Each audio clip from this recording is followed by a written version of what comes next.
Bang ding ding, trademark. He come out 6'7" tall. Bang ding ding, one is star. Bang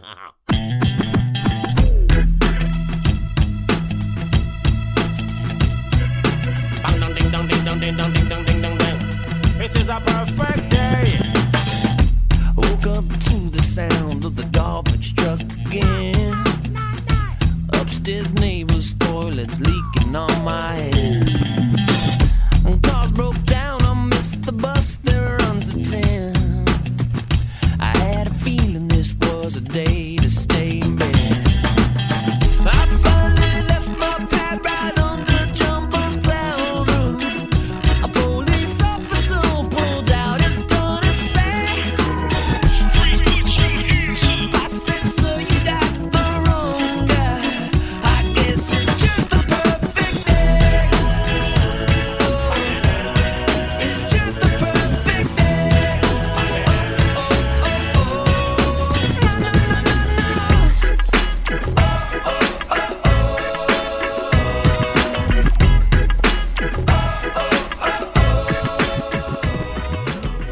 Hey everybody, welcome back to Eggs. This week's guest is Brian Gill.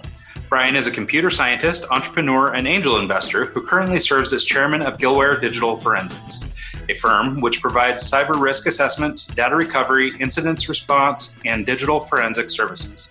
He's also co-founder of the Phoenix Nuclear Labs, where he's served on their board from inception to when the company spun off Shine Medical Technologies. Those two companies combined have raised over $100 million of venture capital and employ hundreds of people in Wisconsin. Here to talk about cybersecurity, angel investing, and so much more is our guest, Brian Gill. Hey, Brian, how are you, man? Ryan, I'm doing great. Thank you so much for having me. So thrilled. Yeah, we really appreciate it, especially in this sort of post-COVID world. We're, I think, extra grateful of everybody's time. I don't know if the experience is the same for everybody, but almost everybody I know is more busy now than they've ever been, just in trying to figure out how to do all this work from home and everything else. And we're really grateful for your time. Yeah, well, I am super busy and descending into madness like everybody else. Yeah. Well, thank you so much for making time for us. Really appreciate it. Yep. So cool. So let's just start, I guess, kind of at the top. Let's talk a little bit about who you are, where you come from, what your background consists of, and all that good stuff. Yeah, computer nerd, big time from kind of off the jump. You know, for some perspective, I was writing my first computer programs when I was about 8 or 9 years old.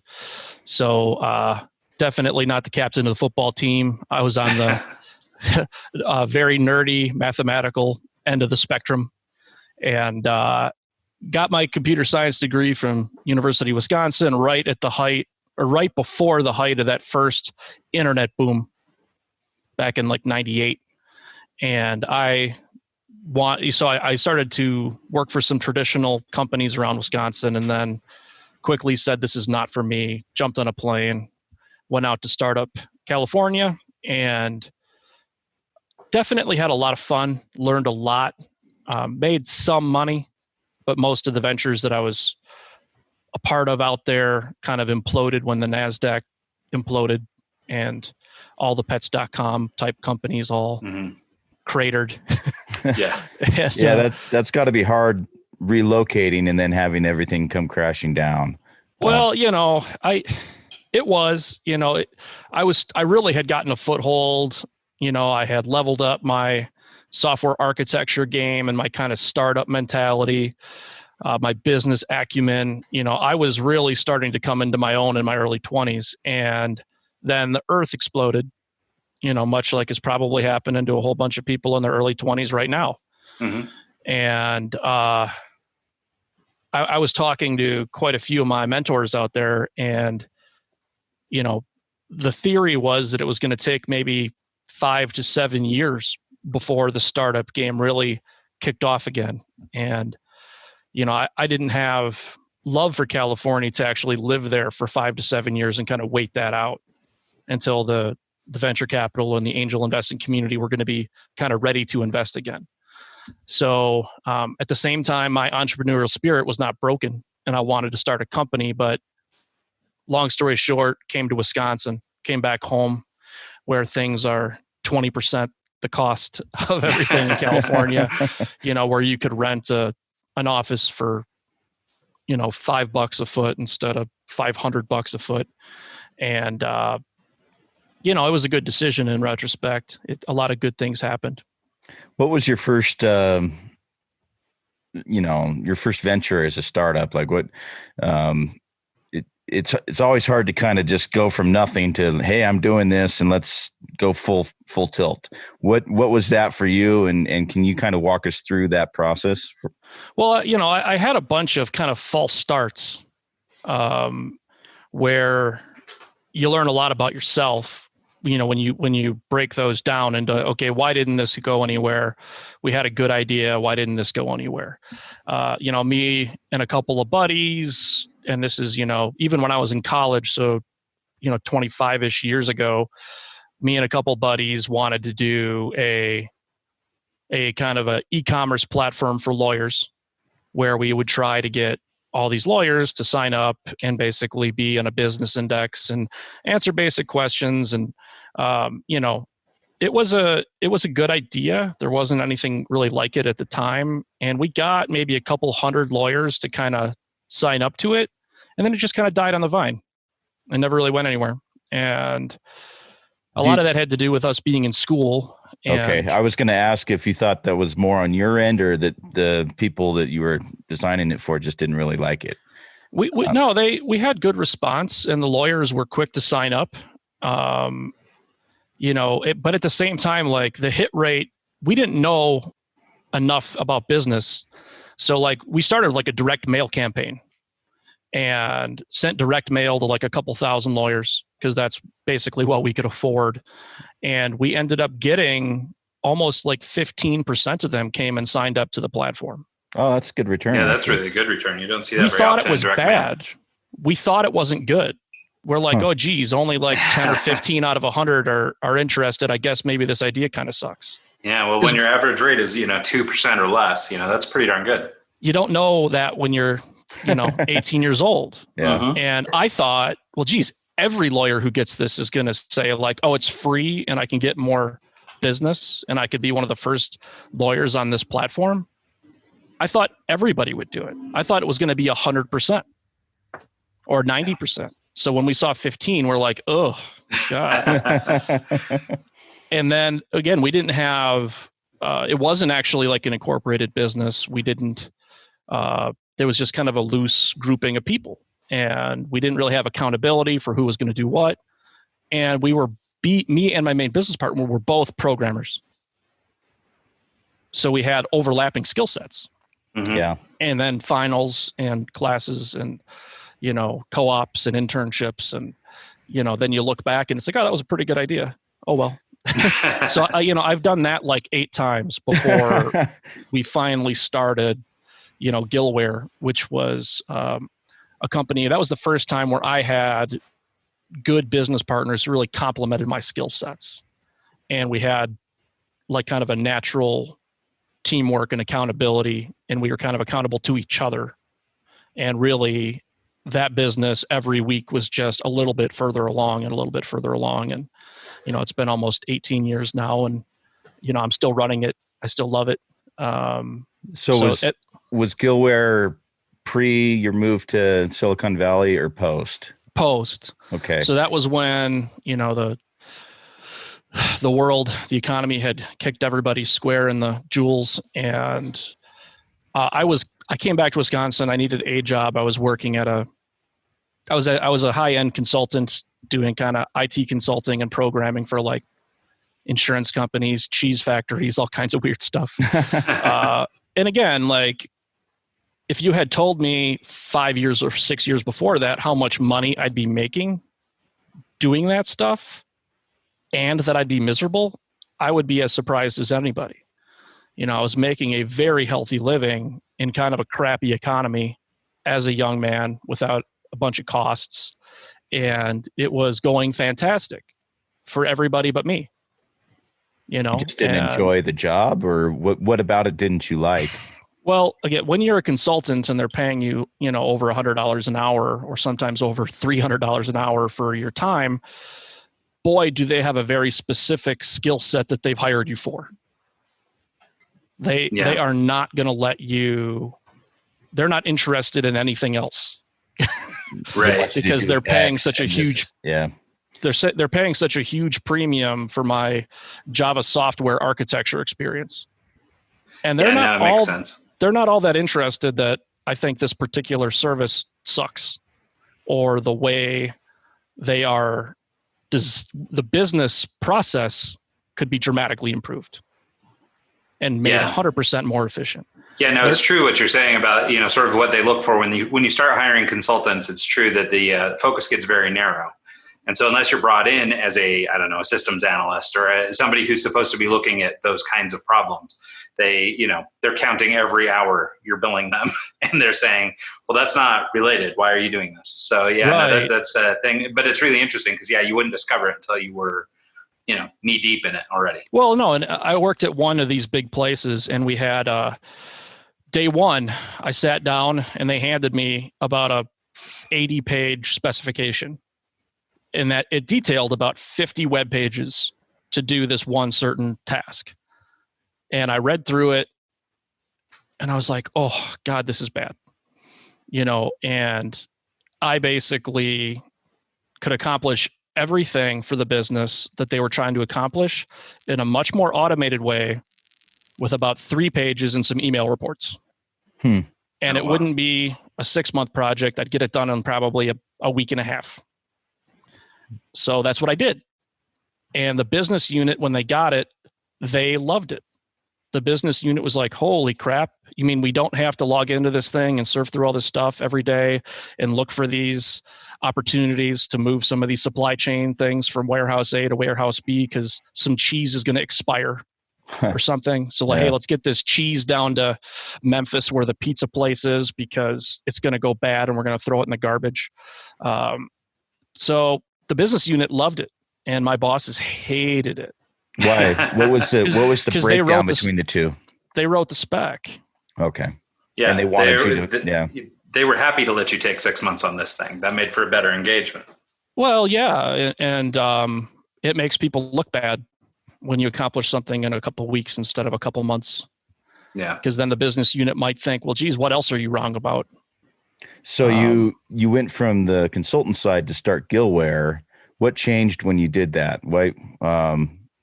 Well, obviously you're the boss, but I mean, like what dynamic of the, instead of being a consultant to being the company, how did that change between you and your clients? Well, I mean, so for me, my last gig was at a big insurance company, and I had a great relationship with the manager of the business unit that I worked for. And I tended to get all my work done, usually kind of dramatically in shorter time periods than they had projected. And then I would spend quite a bit of my time just mentoring some of their full-time employees.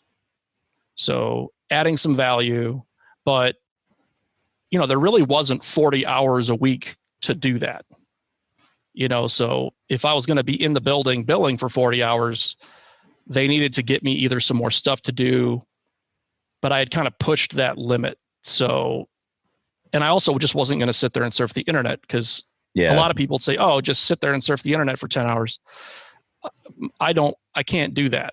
It's, I can appreciate people that can, but when I'm at work, and I need to get stuff done. And whether it's for my company or somebody else's company, or whether I was mopping a floor at a candy plant, like I had to mop that freaking floor and I had to get it done and it had to be clean because that's why I was there. And I couldn't just sit there and stare off into the ether. I'm just not wired that way. I'm pretty tightly wound. And, but anyways, it was great because I just started working less. And everybody loved that except for my consulting company. Who, there's a sales guy that got me this gig and I'm slated for 40 to 50 hours a week and I'm giving them 22. And they had a huge problem with that. Of course they would. They were earning half the revenue that they should have made. But again, it's like, well, you can have 22 or you can have 0, and I don't really care what you want to do here, guys. Yeah. And they decided to continue. So for the first 3 or 4 months of Gillware, I had a kind of a half-time job at an insurance company and a half-time job well, actually like a full-time job at starting my own, data recovery business. And my brother Tyler, who actually thought up the idea for this business, he was in his sophomore year at University of Wisconsin in computer science. And so he was kind of having some of those same type of troubles that I was having, where, boy, it's hard to do both. It's hard to go to school in a really challenging program that might take 60, 70 hours a week, and then also start a business and be good at either one of them. So he dropped out of school. I ended up quitting that gig as soon as we started to see, okay, we can make a living doing this. This can be what we do. And we hired another guy who's a buddy of ours, a genius. His name was Greg Pfeiffer. And he's the guy that figured out all of the engineering and all of the procedures that we need to do to make money. So what the company does and still does is people have data, they didn't back it up, or those backups were incomplete or stale or mitigated by a criminal. And that data is basically gone because either a server has crashed, an iPhone went in the ocean, a little memory card on a wedding shoot just dies during the shoot. All of these things and more, anything that had data where now it doesn't, or that data is inaccessible, people ship it to us. They ship us airbags from cars that were in, or even from big trucks that were in crashes. And that airbag module contains all of that kind of flight recorder information. Really? All that black box. Oh yeah. In an airbag in a car, it's got the... Yeah. So, and clue. it makes sense because that airbag needs to know when to fire. Okay. All of that criteria for, okay, I better fire this airbag or somebody's going to die. And I better not fire this airbag if somebody's not going to die because the airbag itself is dangerous, right? So all of that acceleration, deceleration, crumple zone, all of that information goes in. Is it a side impact? Is it a front impact? All of that information leading up to that moment is captured. Huh. And it lives on a stupid little chip. And it's not for crash reconstruction. It's not for criminal or civil litigation. That's not what it's for. It's for, should I fire this airbag? And it's always 30 milliseconds away from firing that airbag. As you're driving around, it's waiting. Its whole life, it's waiting. And as soon as that criteria is met, bang, it's going to fire. So usually these crash reconstruction guys can pull that airbag and hook up to it and read that data. But sometimes there's a fire. So, there's a big crash, there's a big fire, and that airbag module is burnt to a crisp. But the chip isn't. The chip is still readable usually. So again, like if it had data on it, people ship it to us because they want it back. And sometimes it's consumers and, sometimes it's the highest levels of the federal government. So that's like, it's called digital forensics, right? Essentially. Well, yeah. So Gillware is a little complicated over the years. And again, even my intro is just a tad out of date. So Gillware over the years, it started as the data recovery lab.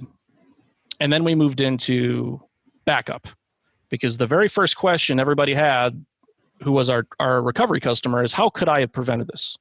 What should I be doing? Like 100% of our customers would ask us like, okay, I just paid you guys a ton of money to get my own stuff back. What am I doing wrong? And there was a lot of different reasons that happened, but we started a backup company. And in 2016, we sold that to an organization called StorageCraft, which is one of the world's biggest backup companies out of Draper, Utah.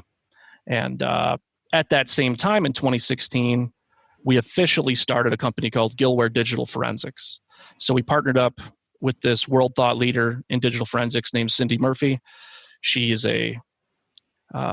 literally like keynote speaker at forensic conferences. She's taught thousands of digital forensics people how to do it. She was a member of the SANS Institute, which is the worldwide governing body. And she just happened to live in our backyard here in Madison.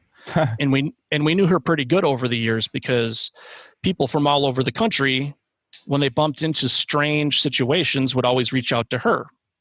And a subset of those strange informations are, well, I'm trying to catch this child predator and we caught him, and he took a hammer to his hard drive. Well, Or how he do you? snapped- I mean, how do you recover a hard drive like that? How do you recover, the fire, car accident, or, I mean, you would think that would. I used to work in a security field where we would actually punch holes in hard drives. We had a machine that we'd do it with, and once that happens, I mean, is there a way to actually still pull that off? Okay, so in general, to answer your question, it involves mechanical engineers, electrical engineers, physicists, computer scientists who reverse engineer how the heck that thing worked in the first place, and then apply that knowledge to try to overcome whatever maladies happen to become it. I will tell you that taking a drill press through the platters of a hard drive will do a great job of pretty much mitigating what we can do. It's going to make the cost of getting at that data very, very, very expensive. Okay. And obviously some of that data will not be recovered because it's gone. Physically, It's not there anymore, right? But the rest of that platter is still there. Now, it might be a little warped. It might be that the magnetic substrate has peeled up a little bit. And it very well could be that it's impossible, but it's not really impossible. Given a budget of more than $1 million, you could get a whole bunch of data off that thing. That's crazy. But how often is that budget going to be brought to bear? Very, very, very infrequently. Right? Yeah, I suppose it would have to be pretty seriously important data. It would have to be bother doing like that. from Osama bin Laden's cave when he was still alive, is the type of thing that, and we bump into issues like that. Like with that San Bernardino shooting, there was an iPhone. That was an iPhone 6, and it was encrypted, and it was locked down. And Apple had spent tens of millions of dollars trying to design a secure phone where if you're not that dude, you don't get into this phone, right? Everything's encrypted. The authentication mechanism was pretty bulletproof, and they had on purpose built 0 backdoors so that they could not be compelled to lend any assistance. And in fact, they were, not helpful with the federal government when they wanted to get that San Bernardino shooter's phone. Well, it's almost like setting a precedent, though. If they do it for that once, now it opens doors for future. Oh, I support what Apple's perspective is 100%. I rock an iPhone myself because I appreciate, as a computer scientist, as a security guy, I want my vendors to be as secure and as bulletproof as possible. And I don't want them to build any of those backdoors because they will definitely get repurposed by the bad guys someday. For sure. So I'm with Apple. But again, this is kind of like the platter drill. That was an extreme situation. They got the data off the phone. And it took dozens of engineers, hundreds and hundreds of hours, and 3 or 4 months later, they got it. So now, once they've done that initially and they set up a procedure, can they replicate it? They can't until Apple patches their operating system. Okay. And they come out with the new iPhone 8. True. So there's always this cat and mouse game with storage providers, computing device providers. So on a more balanced level, like someone like me, for example, who doesn't take a drill press to my hard drive, but it's just got the clicking and the it crashed. Is that fairly expensive to recover, or is it somewhat affordable? Well, I mean, so in general, when we're looking at a clicking hard drive, it's usually got a failure of the magnetic head stack. And again, people don't know how complicated this stupid stuff is. I mean, it's basically what's supposed to happen is the read head is supposed to fly about 15 nanometers above the platter on a cushion of air generated by the spin. And there's some electricity that runs through a little copper winding. It creates a magnetic field. It interacts with a different magnetic field of the magnet. And that's what lets you move the arm around. And what you're hoping to do is kind of catch those magnetic train tracks where your ones and zeros of your, recipes lie or whatever. Sure. And that's what happens when it works properly. When it's magnetically blind, because one of those heads has an electrical short or something, or maybe it's a little bent or it's worn, it's going to flap around stupidly because it can't catch those servos. And that's what that clicking noise is. So we can, on average, recover a clicking hard drive's data for about $1,000. So it could be cheaper if we get super lucky and the platters are pristine and it's kind of a cheap unit where we could buy replacement head stacks for $50. It might be as little as $500. I've got a hard drive from college that has all of my portfolio work on it, hours and hours and hours of work, and it crashed right after I left. And I've thought about sending it in. Send it in, baby. I might have to. No, you send it in. I'll take care of you. I appreciate that. You wouldn't believe like how many times I meet people at an airport or whatever, and they have that same story. Yeah. And they send it in and I take care of them. But on the flip side, I don't want your clients or anybody listening to think, oh, it's $500. So if you send in like an 8 terabyte helium filled drive where, the top has basically been kind of almost spot welded on. Yeah. There's no screws because they can't have those helium atoms escaping. And it's clicking with like a little bit of platter damage. And the replacement head stack is like $400.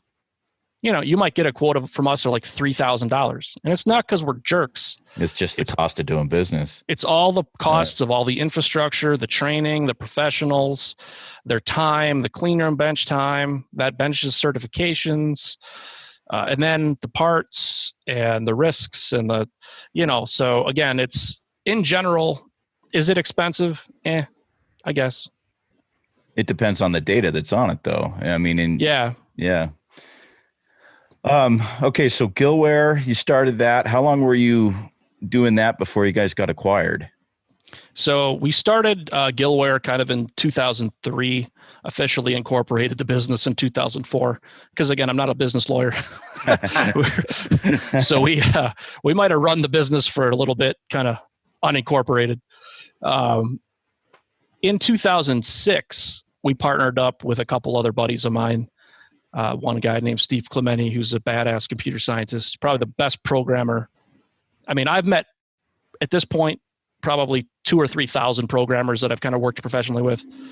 Dude is number one, the best, incredible. And he architected the data services, server-side software that grabbed all the data from everybody, kept it safe, kept it encrypted, kept it sorted, and the client-side software that plugged seamlessly into the kernel of your operating system so you didn't have to do anything.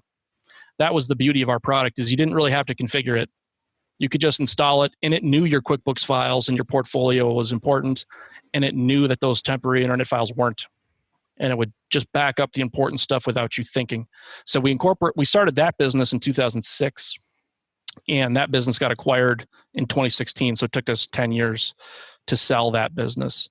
And in 2016, we started the forensics business, which a couple months ago, we took a round of venture capital and renamed that company to be Tetra Defense. And Tetra Defense is, we're up to about 50 employees over there now. It's about, again, 4 years old at this time, and it's accelerating fast. That business does two things. It helps people out of data breach situations, and not really people. Sorry, guys. It really helps businesses out of data breach situations. So, everyone's seen these things in the news where company XYZ got held ransom for their own data. Yeah. So ransomware response or incident response is a big, big part of what they do over there. And you might sense kind of a theme about how we all think over here is almost everybody's like, hey, I just got breached. I had all my data encrypted. I just paid some random criminal a whole bunch of money for my own data back. What should I do? What am I doing wrong? It's a very, very, very common question that we usually already know most of the answer to as part of resolving that problem. Because part of that resolution is getting the bad guys off the network sometimes, right? Yeah. Sure. These are live fire incidents that are going on, and we need to get these guys out of the building. And as part of that, we can usually see, oh, this is how they got in. And then we also saw a whole bunch of other problems like, well, they could have got in this way or this way or this way. So then a lot of these companies are starting to hire us for more proactive risk assessment services over time, where we don't really compete with our internal IT staff. Our job is to kind of report to the C-level executives and let them know about their security posture, where they should be spending their money, where they should be prioritizing, but not really doing much of it. We're not.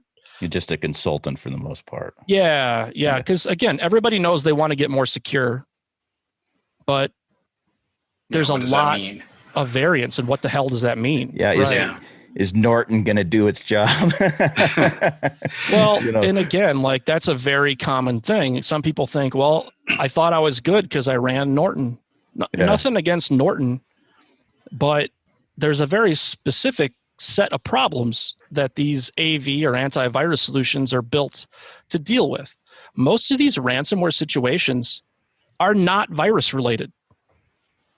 They had nothing to do with a computer the wrong virus. Link on an email for the most part. They usually, that can happen, and that they can get in that way sometimes, but it's usually a user authentication problem. So somebody got phished. So somebody. Maybe let's take just like a little step backwards. I think this is a really good subject to dig into, but I wonder if we could just maybe set some kind of ground level definitions for these things. So when you're talking about digital forensics, basically it's all of these things, right? This data recovery, it's, these security protocol and checking for holes in their systems and that kind of stuff. Would you say that sort of covers, like digital forensics sort of includes all that stuff? Or is it really more on the recovery side? Digital forensics is really it's the science of data, and it can be useful for things like criminal investigations. It can be utilized for things like data breaches, for how did this happen? It's the Sherlock Holmes work. It's the investigative work of what the hell happened here. It could be a crashed airbag reconstruction situation. Okay. Right. So, and then moving forward from there to just, what we were just talking about is we're talking about data breaches, how to prevent them, that kind of things. You're right. You mentioned we see so many of these things on the news and you're always hearing about these data breaches, but what does that actually mean? So is somebody actually just, they got a username and password and they got into your system? Or, is there movie style hacking going on? Or what does an actual data breach look like, or what does a data breach consist of? It's definitely not movie style hacking. I have yet to see a movie where, remember Swordfish? Yeah. I don't know. Almost. You guys saw Swordfish? I think it was just the three of us. But they got like Hugh Jackman and he's playing the techno music and he's typing really fast. Yeah. That shit. I'm sorry about that. Yeah, you're fine. You're fine. It's usually not that. It's also not the 16-year-old plebe kid anymore. Yeah. These modern hackers are criminal syndicates. It's more like Tony Soprano style. Okay. This is organized crime. This is a criminal syndicate. And when we're on the incident response side of things, we see the same syndicates over and over and over again. And we don't always know it's the same guy or the same group at the time. Sometimes it takes a little while. And then we're like, oh, okay, this is the 17th time we've seen that. This is the 12th time they've used that same cryptocurrency wallet, or they've used that similar email address, or the software that they used renamed the extensions to be the similar thing. So it takes time to figure out that it's this organized situation, but it is. Well, and I think that's good to know. Oh, sorry, Mike. Go ahead. Oh, I was just going to say. All right, you go ahead, Mike. I'm done talking. I was just going to ask, what do you do when you find that syndicate? Is there any way to actually do anything to them? I mean, like the FTC, aren't they starting to impose fines on data breaches? And if you get hacked, then they can come after you. I'm looking at a list of 30 different major companies that got hacked this year. Oh, yeah. One of them was Facebook. They had 267 million Facebook profiles have been listed for sale on the dark web for 6 months. Well, no, like Jeff Bezos's phone got hacked like 5 months ago, right? Yeah. Everybody's getting hacked. Yeah. Well, if you're a big enough target, you're going to get hacked. So yeah, and I think it's interesting because I think sort of the vision in people's head, is that there's this individual on the other end who's hacking you. But I guess, so it's really interesting, this idea of the syndicates. these larger format groups where they've built software, they've done whatever they've done so that they can begin, accessing profiles or stealing data, on large scale. Because I think when you think of somebody having been hacked or, somebody got into my Facebook account or whatever, you always think that there's some individual on the other end who's, this, I don't know, nasty criminal in mom's basement that's hacking our stuff. But it's interesting that it's actually a much bigger thing than that. And it makes total sense that it would. And there's a whole ecosystem. It's even more complicated than just one syndicate. So there's a whole bunch. This is a pretty wide topic here, but a couple things are going on. So some of the tools that the criminals will use to breach into these systems came from kind of white hat or gray hat things. So you might have a government like the US government who might invest a bunch of money for the CIA or somebody else to be able to hack into a bunch of these systems. And then sometimes that stuff from that US or Israeli government or even some other governments ends up in the wild.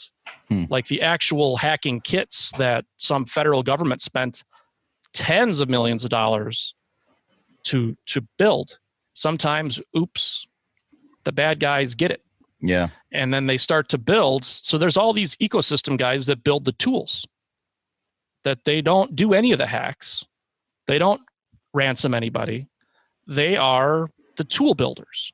Mm-hmm. And then there's people out there that only do the breach side. They specialize in the social engineering, or they have some methodology they use to get access to one of these network ecosystems. And then they go on the dark web, or they call up a couple of their buddies and they sell that intrusion.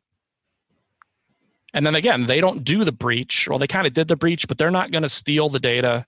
They're not going to perform the ransom. That's somebody else, right?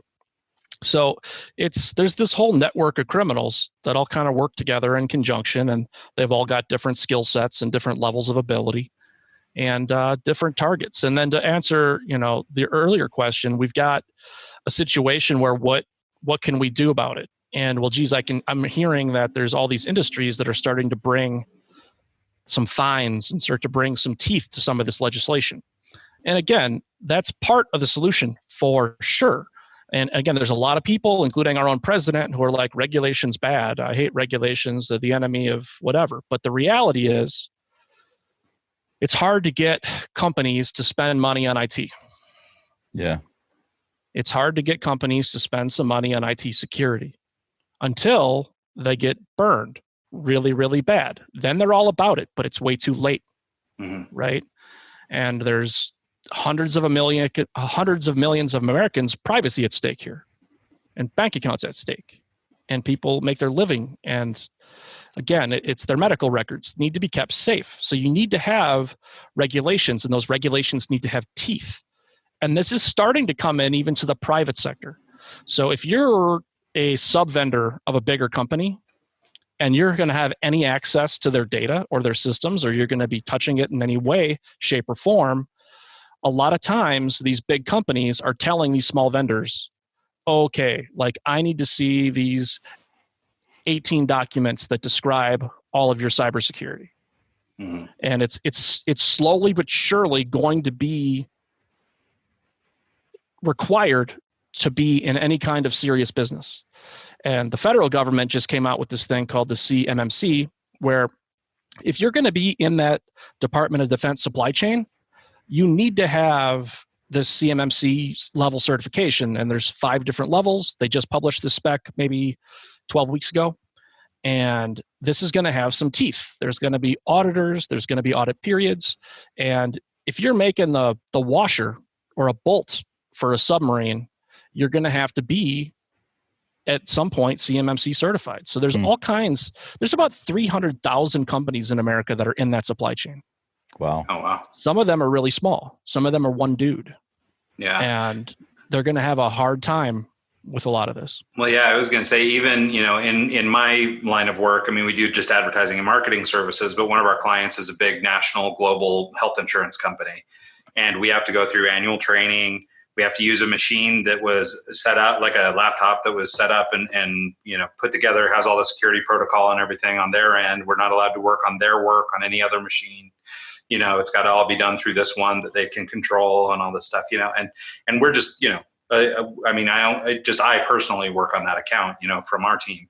And, but it's for that same reason, but they're really trying to protect, the data of their insured, Yep. And so that's your first taste of it, Ryan. Yeah. 10 years from now, every customer is going to be like that. Yeah. Yeah. Well, and it makes sense, right? I mean, especially if you're dealing with anything proprietary, when it, whether it's IP or personal information or, anything, whatever it is, if it's something that, could be construed as, needing to be protected or owned by an organization, of course, they're going to have things in place to protect it. Well, Yep. I've actually heard that security professionals in the IT world is actually one of the most in-demand jobs out there right now. As far as like they can't hire enough people because it's too late. Yeah. I mean, it's, out in Israel, they've got a really good system for this. The Israeli kids, even when they're in elementary school, they get earmarked early. If I lived in Israel when I was growing up, I would have got earmarked as, okay, this kid is good with math. He's good with languages. They would have given me some little programming tasks. I would have knocked him out of the park. And I would have gotten put into a program for that, even as early as, third, fourth grade. And they've been doing this for a little while. So some of the best security folks in the world come out of Israel right now. I would love to see us do something very similar in this country, but it's going to be 5-10 years before we really start to reap the benefits of it. Do you think that's just a breakdown in the education system? Well, as a parent with 3 kids at home right now, Yes. I love my teachers, and when they were in school, my kids were getting a pretty good education, but it's certainly not, there's no level of, my kids are in public school, and they're not getting a lot of personalized curriculum. Yeah. Yeah. I think some of it has to do with just, sort of the inherent freedom, quote unquote, freedom of being an American and being allowed to choose your own path. I know of other countries too, and I don't know if it's still the same, but I know like Germany, for example, would sort of earmark kids that were set up to be more engineering focused and put them down a track that was more engineering focused. And if you were more maybe academic or, domestic or maybe better at, doing, working in a factory or something, they might steer you down that road. And so there was a little bit of this selection going on early on. And I don't know, that seems a little counter sort of traditional American, but I think you're right. In order to stay competitive, I mean, you've got to identify these people early and get them working on it so that you down the road have people with the appropriate skills. I imagine, especially in tech security, as quickly as it changes, if you're not even going to start learning this stuff until college, like, you're so far behind the curve that, it's very difficult to come out and start out very high level. Well, that was actually my next question. Can someone who's in their 40s or, older in life jump into this career and actually make a career out of it? Or do you have to start young? I mean, if you have an IT background, I would say the answer is a solid 100% yes. And if I was an IT generalist right now, boy, this is 100% where I'd be taking my career, even in my 40s, even my early 50s, because we don't know what the devices are going to be. We don't know what the trends are going to be. We're not 100% sure what this cloud's going to look like. We don't know what 7G is going to look like. There's all kinds of stuff we don't know. There's definitely going to be bad guys trying to break in and steal data. Period. Yeah. So there is always going to be a job in playing this type of defense. So certainly, I think the answer is yes. Now, again, there are these very technical jobs, like the guy or the gal who's in charge of configuring the multi-factor authentication on that firewall. Yeah, I mean, that person has probably got an IT background, and that person probably went through 6 months of training to get to that point where they're like a junior person in that type of networking, right? And they probably had a 2-year to a 4-year education in networking, and they probably got their CCNA or whatever. And that person is the type of person that usually sets up the networks that get breached, by the way. Right. So, it takes another probably 5 years being mentored by people who are at that next level above them, where they can really understand what it means to harden a network. Yeah, Right? I think even just in my own experience, just I happen to be the right age where I lived half of my life without the internet and the other half with it. And, I know that just as a young person, when I wanted to get online or if I wanted to have a website, I had to build it. And back then you didn't have, Squarespace or whoever. You had to learn a little bit of code, And so I had, as a younger person, maybe 13, 14 years old, started learning some programming languages. It wasn't ever going to be a career path for me, but just to be on the internet, you had to understand a little bit of it. And I find now that stuff still serves me really well as I'm working with clients or developing UI projects or, speaking with developers who are doing a project that we've designed or something. Just being able to have a foundational understanding of what they're working with and just kind of understand what it is, versus, I don't know every technical detail. I'm not going to sit down and write the code, but I can read through the code well enough to say, oh, well, this might be the problem, or this is linking to the wrong thing, or, that kind of thing. And I think having that foundational knowledge, I think is what you're talking about here too, is it's not that you can't learn things as an older person. It's just that in order for you to really excel in a career, you need this foundational core. And it just takes so long to learn the foundational core that if you're starting into this at 50 years old, you might be a little behind the curve. For me, it's all about when it becomes not magic. Like when I wrote my first computer program and like the compiler is not working and it's giving me these compile errors and I've never seen this error before and it's like super frustrating and what's going on. And, a couple months in, you're like, oh, that error means I did this stupid thing that I'm prone to do. And then it starts to become less and less magical.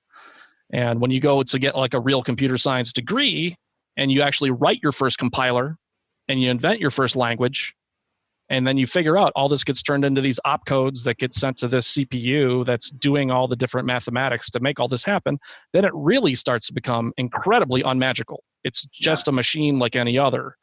And certainly those types of foundations really, really help. But there's also, when it comes to the security stuff, there's definitely jobs that you don't have to be in the trenches, really, really low level, doing all these little things. That there's definitely, I think, a role for people who sit as project managers who can say, okay, I've got this list of 38 criteria that my business needs to get better at so that we can fulfill this like 118 question CMMC certification. So it's not always the security specialists that are managing those projects and doing that paperwork and filing that stuff. There's definitely still room for more traditional business people as well. Really interesting. Let's kind of switch topics a little bit. I noticed that you're an angel investor.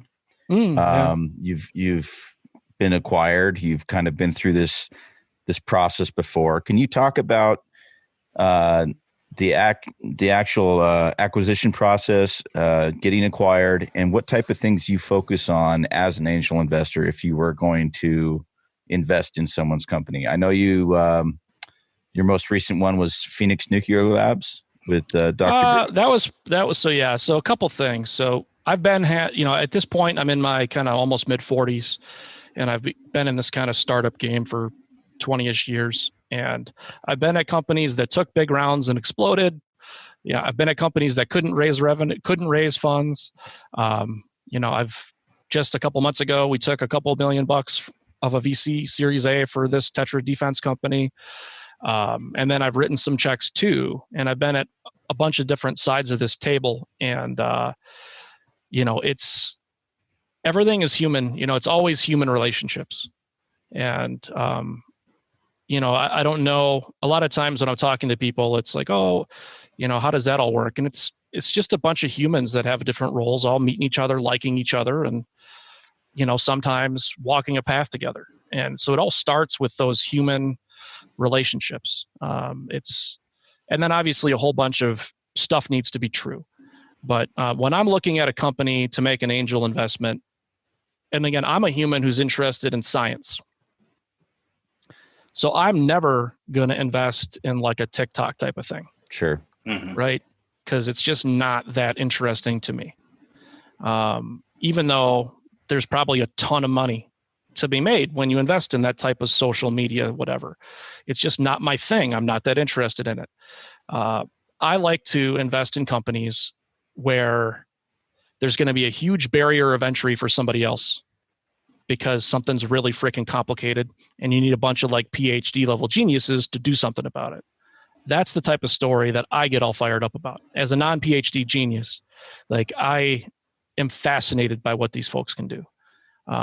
Like one of my recent ones was a company called Allergy Amulet, where me and a group of investors kicked a bunch of money in to a company that they make this little amulet that you wear on your neck, and you can take these little test strips and stick it in your food or stick it in your liquid, and then you can stick it into this thing, and it will Bluetooth to your phone and tell you whether or not it has any peanut allergens in it. Huh.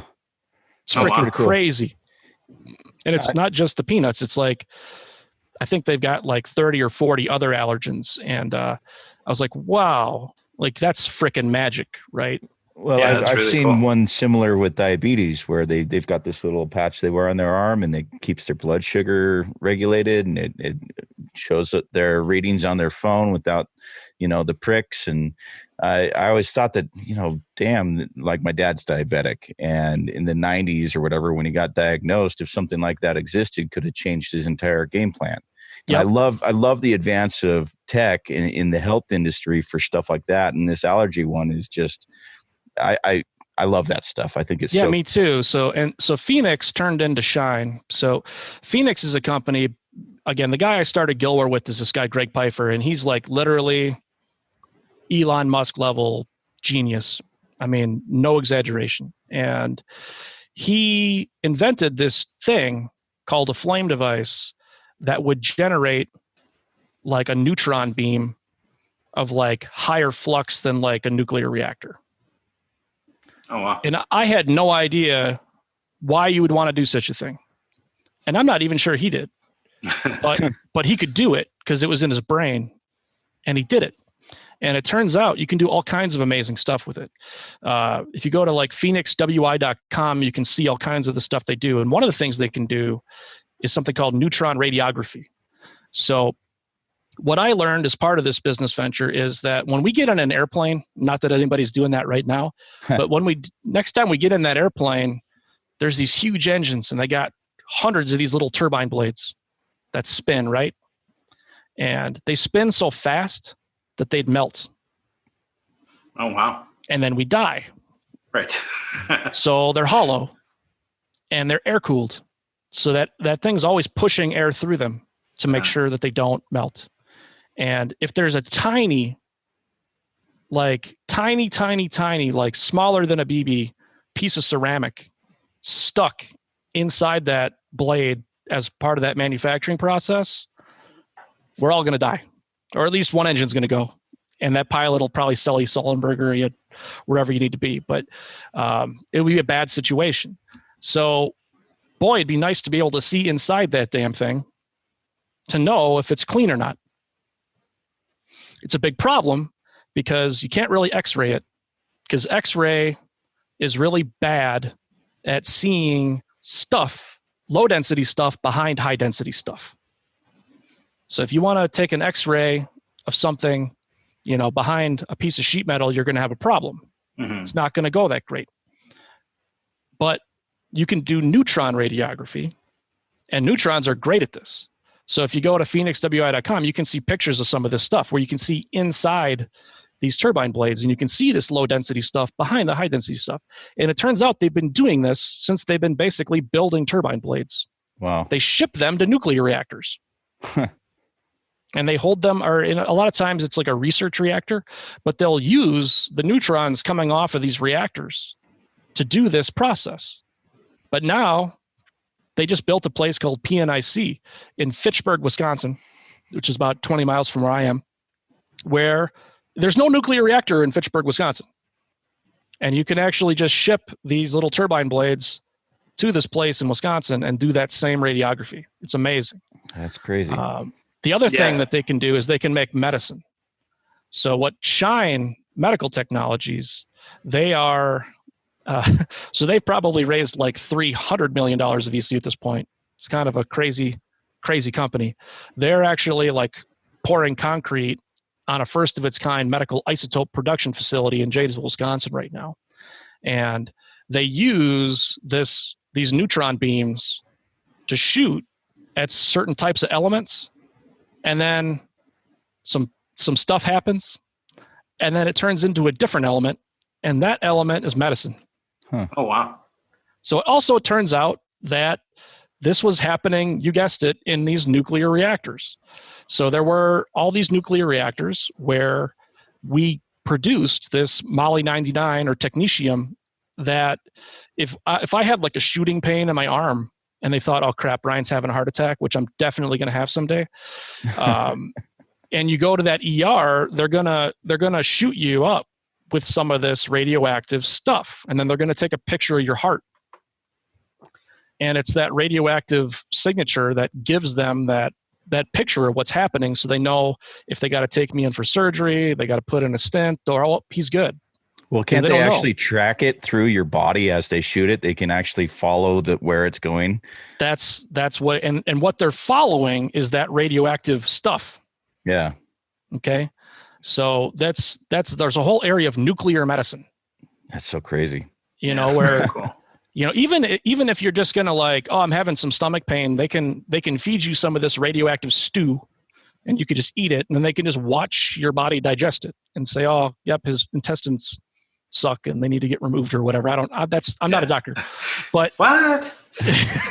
But anyways, like so this stuff is insane. But again, it's the perfect amount of radiation. So this Moly-99, Tech-99, it's like a little bit of radiation.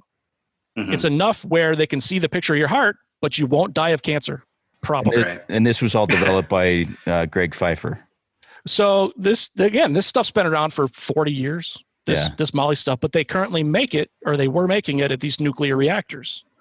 And some of those nuclear reactors were like 50 plus years old, fell offline, and then the North American supply chain was gone.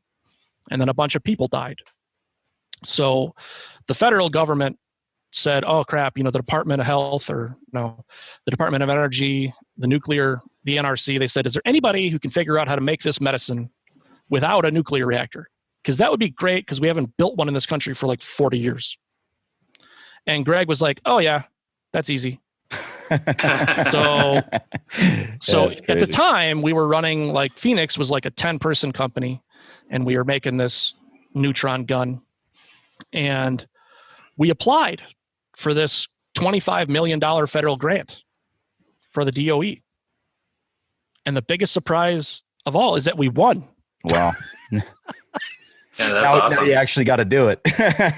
Yeah. So, I mean, and he was up against like some of the biggest behemoths in medicine, huge publicly traded companies with tens of thousands of employees.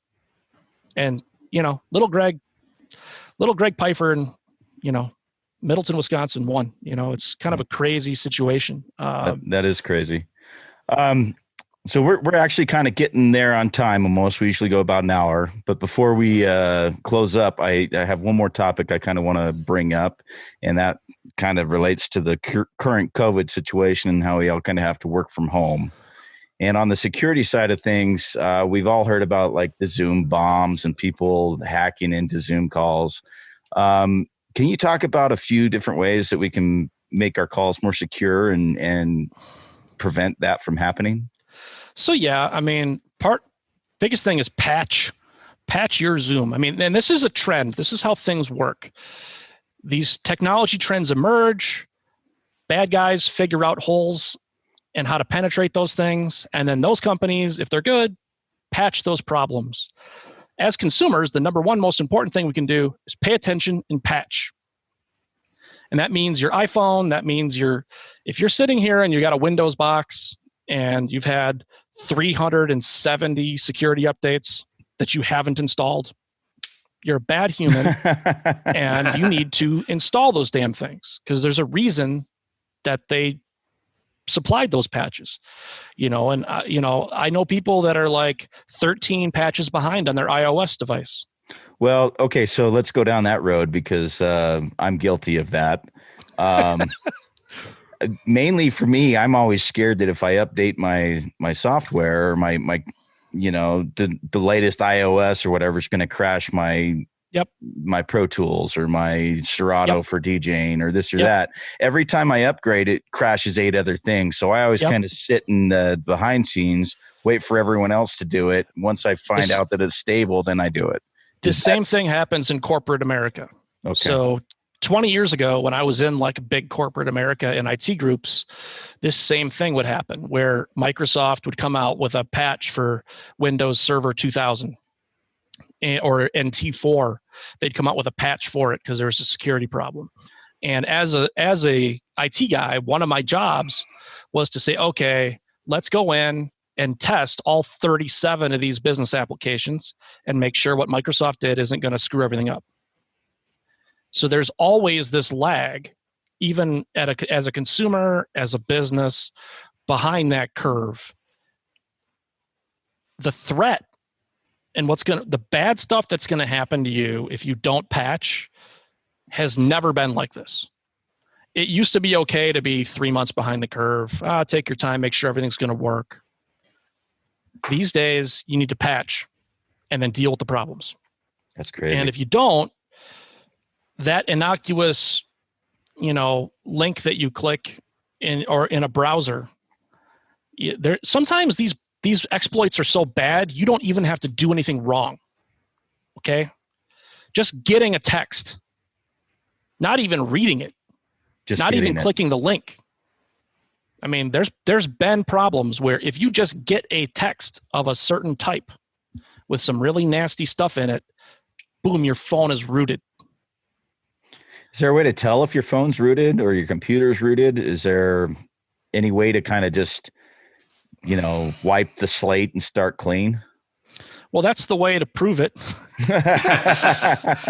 I suppose the patching will solve some of this, right? So if you did get hacked or rooted, it's an easy, free thing. Okay, so this is the thing: we need to do cheap and easy things to stay out of major pain, right? Before we can even worry about the advanced stuff. Patch your things. Your data needs to get backed up in an automated way, without you doing anything, to a different network with a different layer of network authentication. And your backup, like everything else, needs to have multi-factor authentication to get into it. Otherwise, the bad guys who broke into your system to ruin your life are going to have an easier time getting into your backup to destroy it, to make sure that you're going to pay them that $50,000 ransom. So okay. the multi-factor process, is that, when you log into Dropbox and you have to turn that donkey to the right side, is that what you're talking about? Yeah, you need again, it's a username and a password is kind of people's first layer of authentication usually. Yeah. It's not good enough. That was the way that we did things 20 years ago. It's not good enough, not even close to being good enough these days. I mean, you need multiple other factors. So some people say 2-factor authentication, where you might add a donkey or you might add a rotating code on a smartphone. Yeah. But, again, for all of our systems, we're going to have 3, 4, 5 factors of authentication. And if this sounds super scary, I've got a little thing in my hand. It's called a YubiKey. Yeah. And this little thing costs about $40. You can get it on eBay, or you can get it on Amazon. You probably get a used one on eBay. And these things, this will do a lot of this stuff for you, where you can do this passwordless authentication, works on your phone, works on your computer, and you need to have this key to log in. Yeah, Pro Tools it comes does with a something trade-off. Like if I don't have this key, I'm screwed. Yeah. So there's trade-offs to all the security stuff, slight inconveniences for all the security stuff.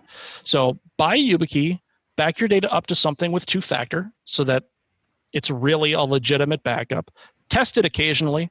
Once every 6 months, go up to your backup, log into it, make sure all your important stuff is there. Because you wouldn't believe how many of our customers at the Recovery Lab thought they had a backup, but their QuickBooks wasn't on it, or their Pro Tools wasn't on it, or that book they were working on for some reason wasn't on it, right? You have to actually make sure that your backup has it and that it's going to be there for you when you need it. So user authentication, backup, network security. If you're at home and you basically have your internet plugged into your cable modem, that's absolutely no. Yeah. You need a firewall. Yeah. And then my mother-in-law will say, well, I have a Windows firewall. That's not a firewall. I'm sorry, Bill Gates. It's not.